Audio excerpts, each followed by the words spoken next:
চমক দিয়ে শক্তিশালী দল ঘোষণা করলো ব্রাজিল। নিজের প্রথম অ্যাসাইনমেন্টেই ভক্তদের মনের মতন স্কোয়াড সাজিয়েছেন ইতালিয়ান মাস্টারমাইন্ড আনচেলত্তি। গুঞ্জনকে সত্য করে ক্যাসিমিরোকে স্কোয়াডে পাচ্ছে সেলেসাওরা। তবে নিজের প্রথম অ্যাসাইনমেন্টেই চমক দিয়েছেন আনচেলত্তি। কি সেই চমক আর কারা আছেন স্কোয়াডে, তা নিয়ে থাকছে প্রতিবেদন।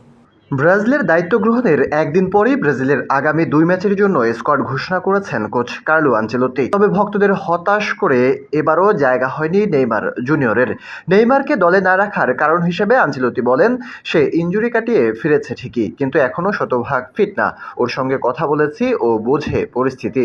ব্রাজিল কোচ জানান, তার দৃষ্টি 2026 বিশ্বকাপের দিকে। অভিজ্ঞ ও তরুণদের নিয়ে ভারসাম্যপূর্ণ দল গড়ে এগিয়ে যেতে চান তিনি। স্কোয়াডে আছেন একদিকে ক্যাসিমিরো, মার্কিনিউস, অন্যদিকে ডাক পেয়েছেন তরুণ স্তাভিও আন্দ্রে সান্তোসরাও। আনচেলত্তির 25 জনের স্কোয়াডে গোলকিপার হিসাবে আছেন Alisson, Bento, Hugo Souza. Penalty সেভে স্পেশালিস্ট হুগো সৌজাকে চমক দিয়ে স্কোয়াডে রাখা হয়েছে। ডিফেন্ডার হিসাবে দানিলো, ভ্যান্ডারসন, আলেক্সান্দ্রো, কার্লোস অগস্টোর সাথে তরুণ Wesley, Alexsandro, Beraldo, Leo Ortiz এবং মার্কিনিউস আছেন স্কোয়াডে। বেশ শক্তিশালী স্কোয়াড ঘোষণা করেছেন মিডের ক্ষেত্রে। Midfielder Andreas Pereira, Andre Santos, Bruno গিমারেজের সাথে অভিজ্ঞ ক্যাসিমিরো, এডারসন, জেরসনকে সুযোগ দেওয়া হয়েছে। পূর্ণ সুস্থ না থাকার কারণে নেইমিকে না ডাকলেও ফরওয়ার্ড হিসাবে দলে ডাক পেয়েছেন অ্যান্টনি, স্তাভিও, মার্তিনেল্লি, কুনহা। সাথে ইনফর্ম রাফিনিয়া, ভিনিসিয়াস জুনিয়রের সাথে চমক দিয়ে সুযোগ পেয়েছেন রিচার্লিসন। তবে নেই রদ্রিগো। আগামী 6 ও 11 তারিখ মাঠে নামবে সেলেসাওরা।